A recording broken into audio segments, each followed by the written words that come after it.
Justice today for a family who lost their little girl nearly 1 year ago. 3 suspects accused in the killing of 5-year-old Laylah Petersen are in custody. Laylah was shot and killed while sitting on her grandfather's lap in their home. Now the family finally has some peace. Last night I got the first peaceful night's sleep I've had in a very long time. And I would just like to thank them from the bottom of my heart for finally bringing some justice for Laylah. It has been an emotional day for the Petersen family and also the police department. Yona Gavino joins us live on this latest development and it bringing some closure. Yona. Yeah, for nearly a year, the little girl's family wondered and prayed when they might finally get closure. But now we've learned that Milwaukee police have arrested 3 men they believe killed the little girl. Laylah Petersen's family held each other tight, grateful for justice and answered prayers. Chief Ed Flynn announced the arrest and charges against 3 suspects. I've been carrying something around with me for a year, and it's Laylah. And I'd like to think we could put her to rest now. A flood of emotions when her family got the news. I just want to thank the city of Milwaukee and District 7 police especially for all the long hours and hard work they put in this. The emotional roller coaster of not knowing is over. Laylah's father spoke briefly, his heart full of gratitude. Thank you to the community for sure for all the support. We've had great support, let it be the District 7 police or the community. And we just want to thank everyone who had love for my daughter, that there is a special place in my heart for you.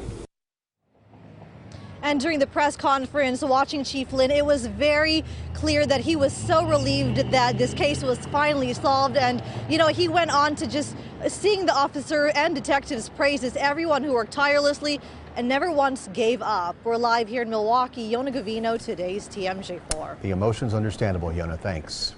Well, all 3 men are now in custody. And we're learning more tonight about who they are and what led up to that shooting.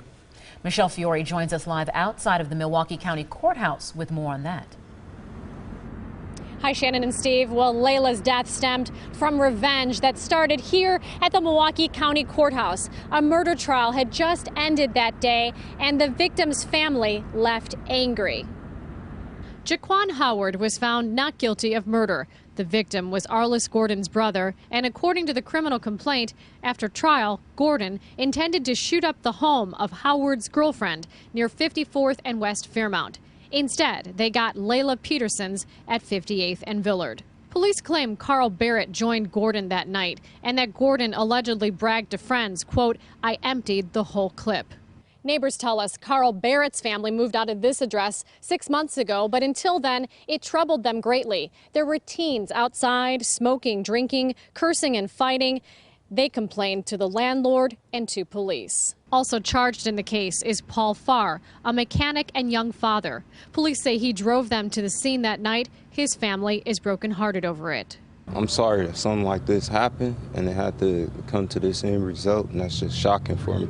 In the criminal complaint, Paul Farr allegedly told a friend, quote, "If I would have known what he was going over there to do, I would have never took him. I got kids I got to take care of." Gordon, Farr, and Barrett all have prior arrests.